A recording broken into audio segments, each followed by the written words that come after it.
whatever. But I actually heard a guy on Christian radio in LA, and two Calvinists were having this talk and discussing election.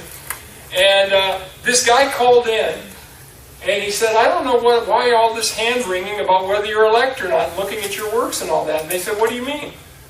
And he said, well, I believe in Jesus. And Jesus says whoever believes in Him has everlasting life. So I have everlasting life, therefore I'm elect. And they said, you can't do that.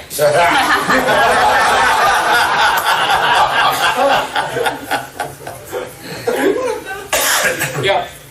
Just as the L in tulip, limited atonement, is not true, neither is the U in tulip, unconditional election. In fact, if you study Calvinism and you start to have reservations about Christ only dying for a small percentage of humanity, then you should also have reservations about the U.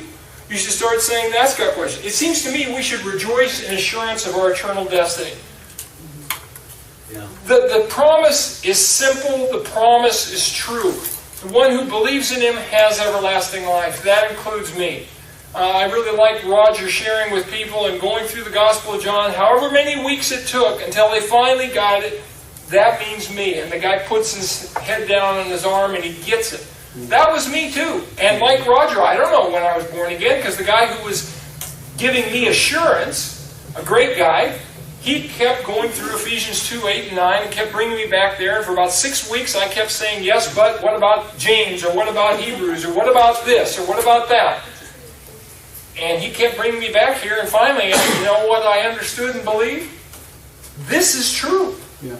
Maybe I can't explain everything else, but this is true. Well, we got time for some questions or some comments. I believe that's the end. Yeah. So, Roger. In Acts 13, wouldn't that be a good place for the act of our will in believing? They set themselves up to be in a position to hear the truth?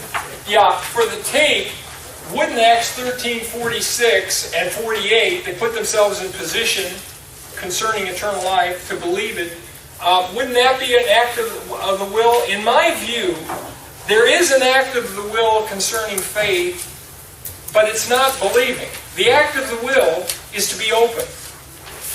So, for example, I voted for George McGovern in 1972. It was my first election, and he wasn't liberal enough for me, but I wanted to vote for Angela Davis, but Angela Davis was at UCLA and she wasn't running, right?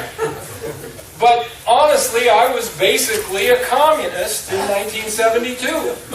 Today, I don't like the Republican choices we get. They're not conservative enough for me. I'd vote for a libertarian, except they can't win, right? But the thing is, I changed radically over the years. Why? I think it was because I was open to the evidence. I had gone through one thing in the UC system, and I heard all this evidence and was kind of indoctrinated, and then I changed my thinking. And it seems to me, yes, we can choose to be open to the evidence, but we really don't ultimately choose to believe. Once we're open to the evidence, then the evidence either convinces us or it doesn't. What I would like Calvinists to do is pray about it. Is it possible to be sure? God, is that something that would be good for me? Other comments or questions? Yes, back in the back.